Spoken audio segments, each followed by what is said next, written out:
Today I'd like to take a walk out to the far west end of our main 6-acre site in Trumansburg, New York, of edible acres, to take a look at a living wall project, a mixture of debris and living elements to give us some privacy and protection from neighbors.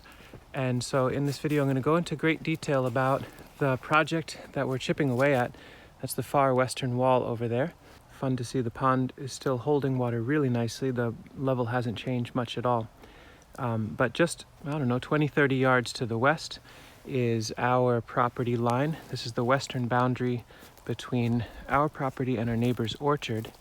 The southwestern corner is just past that V-shaped apple. You can see the white pin there. So just for some orientation, I'm standing in the southwest corner of our property right now. I'm looking northbound down the westernmost walkway of the property. And you can see the brush that's been laid up. It's basically just a way to manage all these tops and debris. We're in a cool, moist climate, so we don't have the threat of wildfires in this area. If you're in a very dry place, this is not best practice.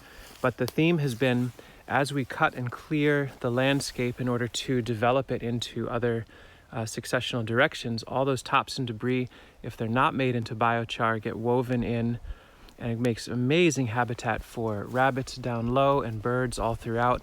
And it creates a light opening that allows us to plant the future succession. So you can see I've got hazelnuts here and bamboo, there's Osage orange, there's hybrid poplar and willows and yastaberries and cornelian cherries, tons and tons of diversity on our side down the line. And so I talked with our neighbor and asked, hey, can I get on your side and do a little bit of management of your hedgerow? To my pleasant surprise, he was open to it. He doesn't really want to get involved or any of that, but he said he doesn't really come onto this side, this far end of his property much anyway. So I made a little break in our woven fence wall. You can see, well, maybe not see, but you can hear in my voice as I'm trying to walk through. Makes it for a very good boundary for deer pressure with that woven wall. And here we are looking at the corner post, the inverted posted sign. And so now I'm on his side of the property, and what I've done is gone through, you can see these are apples here, so I've gone through and pollarded. This is European buckthorn, and so the theme is wherever there are shrubs and trees that are right next to the property line, within reason, I went through and pollarded them with a little electric chainsaw. You can hear the old barbed wire fencing in here, and took those tops and wove them into the wall. These will all re-sprout, and by pollarding them between 4 and 8 feet, it's going to make a huge amount of regrowth right at eye level between his side and our side. So it'll beget more privacy for everyone. It reduces the seed load of the European buckthorn and the Japanese honeysuckle by putting all their seeds into this brush line. They're not really going to germinate that deep in there. And so what I was working on, I did this work the other day with my good friend Juan, who's been wonderfully helpful over the years, is I went through with a small electric chainsaw and made pollarding cuts at various heights and a few clearing cuts down super low so that we have one access walkway through here. And Juan took all the tops and bits and wove them into the wall. And so now with dead debris, we've got a wall that is completely impenetrable to deer traffic through here. It's made a really nice selection and release for the older apples that were here. It's kept the European buckthorn in position so that their root systems can continue to hold water and filter and do work. They can generate organic matter, but they won't spread as wildly by seed, and their regrowth will be in a more productive place rather than way up high. And you can see we got about half of the property line done. This takes a while to do properly. Well, properly I guess is subjective. I like what we've done.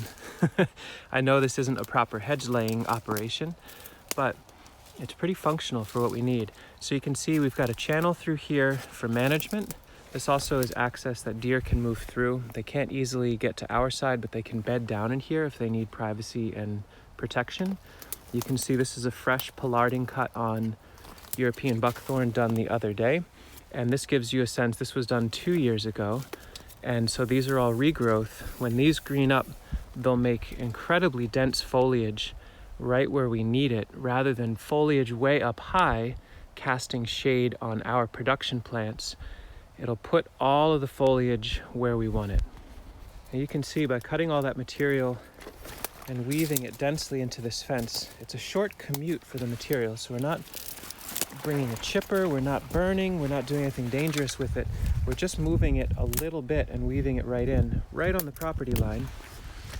And it's working out really nicely. So this is going to be an incredibly strong windbreak and snow catch. As snow gets driven through here, it'll filter out and drop out on our side, on the east side, because most of the winter winds and storms come from the west and the north.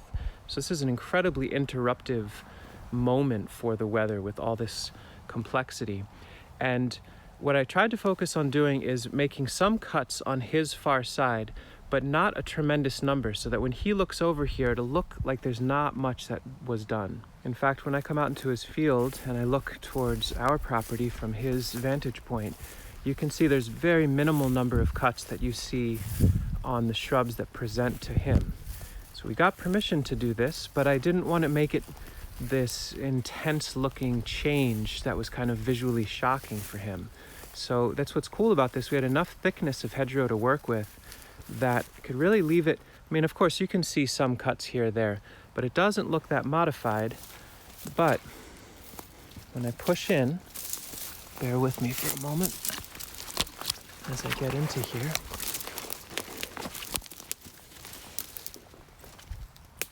Now that I'm inside this hedgerow, I can walk through here and I can manage a bit. But most importantly, we've got this incredible windbreak, privacy barrier, and really complex vegetation on the interior. There are a couple of old hawthorns in the hedgerow, so I did a little bit of management pruning, cut off some of the old dead limbs that were down low. We went through and cut the vegetation that was in competition from around them, so they've got a lot more light and air. They were having some fungal disease issues, apple cedar rust, and I think a little more light and air is going to help them quite a bit. We only got about another 20 feet or so beyond here. We've got half more to do, but I thought it'd be interesting to show the before and after. Well, I guess I'm showing the after right now, but here's a little portal we opened up for ourselves, cut some vegetation out. Again, woven debris wall that is no joke. Nobody's getting through that. Where we found wild grapes that were in the hedgerow close enough to the line of the hedgerow, we took the vines and we wove them through as we put the brush. Same thing with wild rose. So grapes and rose have been woven through this with debris packed in pretty tightly. And again, from his side, you're not going to see much pruning at all. From our side, we've cut back enough that we maintain the visual block, the wind block from their side, but it allows light to come through the dead wall and into the vegetation that we've planted on our side. It was also an opportunity to pack tons of dead material into the trench that was here. It's a little furrow at the edge of the field, and their water, before it enters into our watershed, settles here and then overflows through. The more debris we can pack in here, the more interruption for that flow of water, the more it can be filtered. And then ultimately it'll get over to the channel that we have and head north on our side. But I like the idea of packing lots more material as it settles so it can percolate through with some filtration. Another hidden gem of an apple in here. By cutting out all the other shrub and vines that were all in its business, it has a chance as an older apple to maybe have a last hurrah here. It makes decent apples. Again, here I am looking from his side in the open field towards the hedgerow, and very little modified look to it. And I come back in. Just enough room to walk through. Tons and tons of cuts in the interior in here. A couple haggard ones, but they'll still pull hard and do their thing. And so much material woven in. So this is a pretty neat system.